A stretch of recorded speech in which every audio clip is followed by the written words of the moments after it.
Zamana boodaa kana namni gartee biyya teenyaa biyya Itoophiyaa tana keessatti baay'inaan gartee islaamummaa qabachaa jira.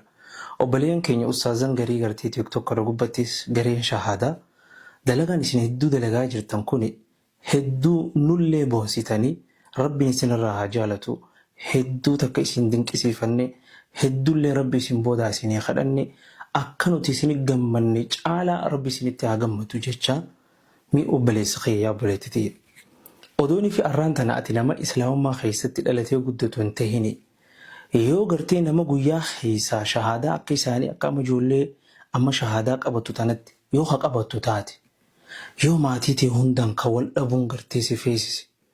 Dhugumaan amma ati haalli imaanaa ati ammarra jirtu dhiisita ammarra jirtu tana islaamummaa keessa jiraattee yoo gartee kaafirummaa keessa turte wal'iyaadu billah sila arraan tana shahaadaa akka isaanii ni qabatta ture. Rabbiin wanni inni dalagu hunda hunuu gartee ogeessa rabbiin. Subhaanallah. Ayata tokko yaadadha yeroo hundaa gartee warra shahaadaa qabu tokko nagizin arge. Maal jaa rabbiin subhaanahu wa ta'ala. Walaw annaa katabnaa alayhim ana qutuluu anfusakum. Odoo isaan irratti dirqama goone lubbuu teessan ajjeesaa jechuu aw khurujuu min diyaarikum takkaahuu firaa fi aalii maatii qabeenya keessan lakkisaa bahaa yoo hadhuwaan islaamoytan taatan jennee oduu dirqama irratti goone maa fa'aluuhu illaa qaliilun minhum waa gartee hin godhanii isaanirraa namni muraasni maleen gartee qaalii teenya namni godhu hin jiru jaa rabbiin subhaanahu wa ta'ala.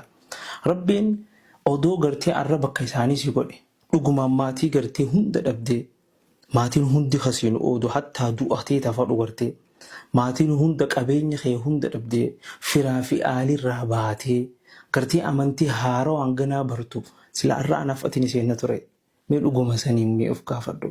Tanaaf wanni gartee ati ammas irraa eeggamu fa'a rabbi kee faarsitee rabbi kee galatoonfachuudha. Rabbi gartee osoo ati hin gaafatin islaamummaa sii kenne jarri islaamummaa barbaadanii dhufanii baru. Sila anaaf ati taate arra inuu jabeenya gartee barbaaduu sanii ni qabna. Ebar barbaaduufuu barati hamilee qabaachuu qabda. Hamilee dhugaattiin barbaaddu, hamilee dubbisuudha, hamilee dhageeffachuudha. Arraan tana ni'maa gartee rabbiin sii kenne akkuma baana san gartee dahabni harka namaa jiru cirrachittisa namni cirrachisa hajaanii dhahaa sa'uu dandeessa. Walaakin garuu ni'maa guddoo keessa jirta. Islaamummaa irra dhalattee, islaamummaa irra guddattee, maatii islaamummaa jabeessu keessaa baatee haa ta'u fadhii lubbuudhaan gartee anaafati gartee xiqqoo hararraa fagaachuun mala. Gama rabbii haa deebiin obboleeyyan kiyya. Obboleeyyan keenya hadeebi'e saniifillee gartee fakkeenya haa taanu duba. Isaanis haa jajjabeessinu cinaa haa dhaabbannu jechaa dhaamsa kiyyaa asuma raggoo laba gareen shahaadaa galatoomaa maqaa rabbiitiin.